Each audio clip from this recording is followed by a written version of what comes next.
across the country they come, men, women, and children, fearful, uncertain, often unlettered, sick in body and shaken in spirit.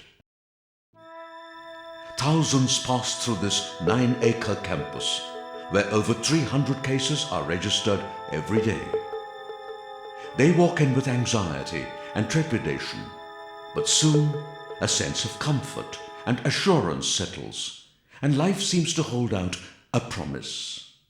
A new faith is born. There came into existence the Cancer Institute, founded in 1954 by the Women's Indian Association of Madras, with a mission to convince and prove that cancer was preventable and curable.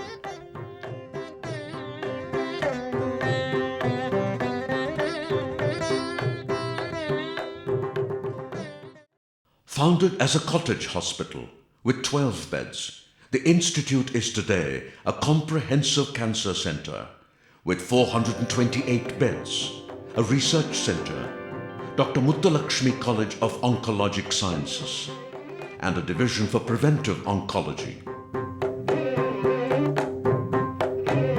Annually, over 120,000 patients pass through the portals of this institute, and over 10,000 patients are admitted. 60% of the patients are treated either totally free or at a subsidized cost.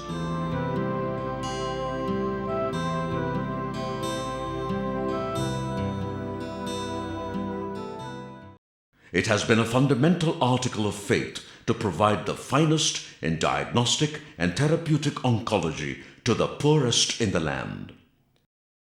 With this in mind, the Cancer Institute has consistently been upgrading its technical facilities with state-of-the-art ultrasound, CT scan, MRI, and nuclear imaging.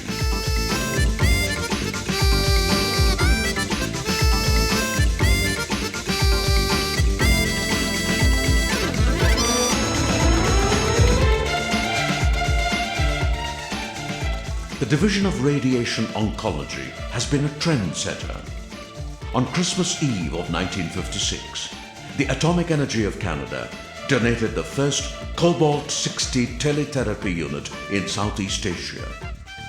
It not only ushered in the super voltage era in the country, but also brought recognition to the Institute.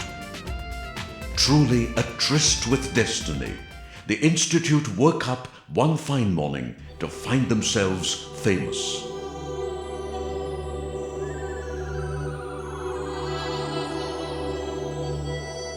The following decades witnessed a continuous flow of international aid from philanthropic agencies in Canada, Germany, Netherlands, Denmark, Japan, and many others in the form of cobalt-60 units and linear accelerators.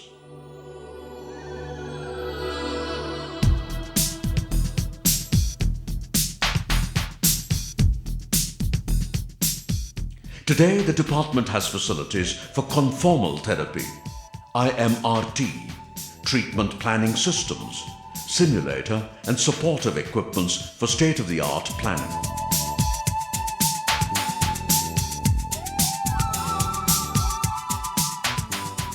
The intraoperative therapy facility is the only one of its kind in the country.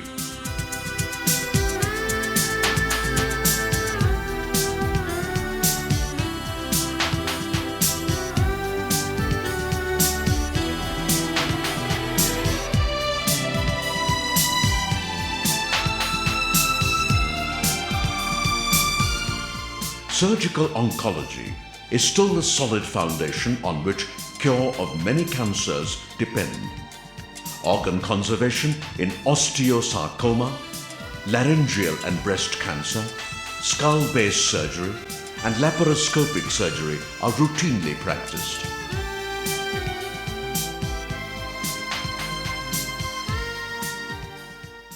அவங்க இங்கே பார்த்துட்டு எனக்கு surgery பண்ணாங்க. என் surgery பேர் வந்து LSSன்னு பேர், lymph salvage சர்ஜரின்னு பேர். அது பண்ணின பிறகு இப்போ நல்லா க்யூராக இருக்கேன். நான் இங்கே உள்ள டாக்டர்ஸ் எல்லாம் என்னை நல்லா பார்த்துக்கிட்டாங்க. நான் இப்போ already perfectly cure. Medical oncology as a specialty was introduced for the first time in the country in 1970 and has enhanced the scope of cure of many cancers that were earlier considered beyond the scope of treatment.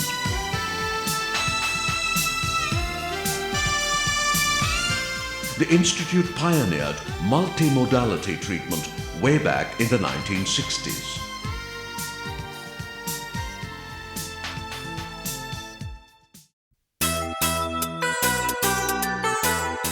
A separate unit for pediatric cancers in India was established in 1960.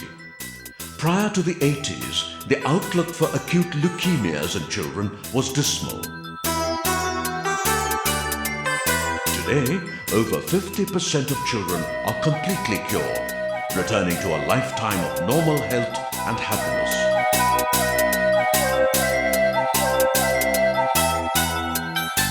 This has been a success story for over 2 decades now. About 250 children below the age of 14 years are treated annually. And I was affected with leukemia. I came to the Cancer Institute when I was about 4 years old, and now I'm totally fine. Cancer Institute has done a lot for me and I'm doing really well.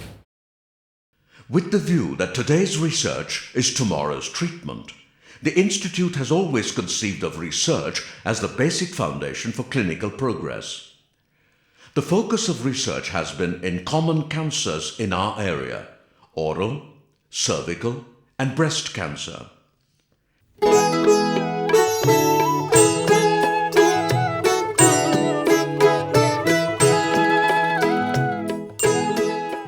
Despite various obstacles and hurdles, a research section including epidemiology, medical physics, biochemistry, cytology, pathology, immunohistochemistry, cytogenetics, electron microscopy, and molecular oncology has been built. The Molecular Oncology Division is designated as a Centre of Excellence by the Department of Science and Technology, Government of India.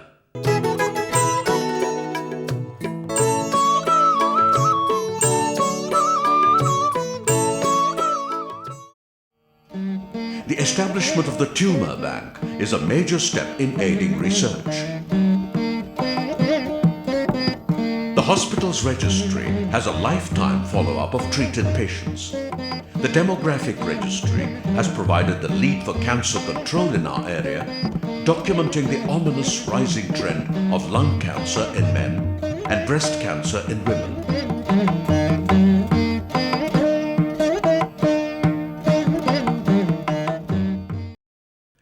Telemedicine, a recent addition connecting the Institute to 5 peripheral centers, is used for cancer education and awareness, and continuing medical education and follow-up.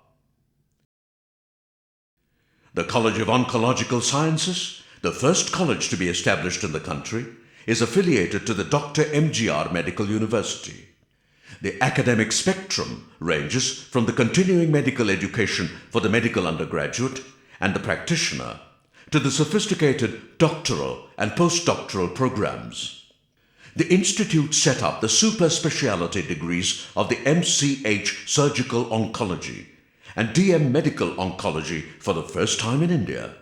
It was the first and still remains the only center for MSc in medical physics. It also offers DMRT and MD courses in radiation oncology and trains paramedicals, radiotherapy, radiodiagnostic, and cytotechnicians.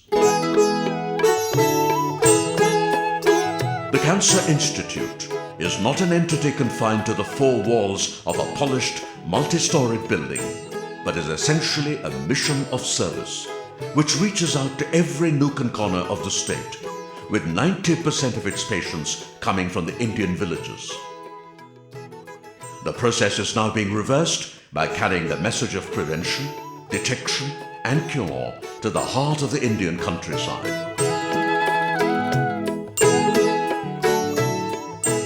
The Institute is grateful to a host of wonderful people who have not merely contributed to its growth, but have touched the lives of thousands of people and aided in their fight against cancer.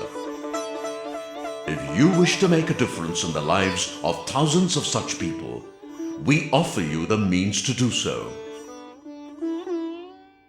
The concept of a comprehensive cancer center was born in the mind of Dr. Muthulakshmi way back in 1926 in the corridors of the Royal Marsden Hospital, London. The consummation of her dream was the founding of the Cancer Institute Madras in 1952. There has been a sea change in the cancer scenario, a change in the concept and cure of cancer. Today, the slogan is "Cancer is curable, cancer is preventable." This is reflected in the long-term survival of all patients treated. Today, cancers that were considered fatal and incurable have come within the scope of curability. Pediatric acute lymphoblastic leukemias, where the cure was a dismal less than 20% before 1980, is today near on 60%. Testicular tumors and Hodgkin's disease have come within the scope of curability. Hodgkin's disease from less than 50% to almost 65 to 70%. Now, what about advanced cervical cancers from 40% to over 60%, locally advanced breast cancers from 40% to 65%, and limb salvage in osteosarcomas? All this has been possible as a result of technological advances and conceptual changes. Ours is a mission of service. We need financial support and committed and dedicated personnel so that the benefits of medical research and advances can reach everyone, irrespective of social or economic class. Towards this mission, your support in any form, either service, expertise, or financial, will make all the difference to enable us to reach our dream, to bring a smile on the face of suffering, to cure wherever possible, to relieve always. 50 years ago, it was a dream, but today it is a vision of hope.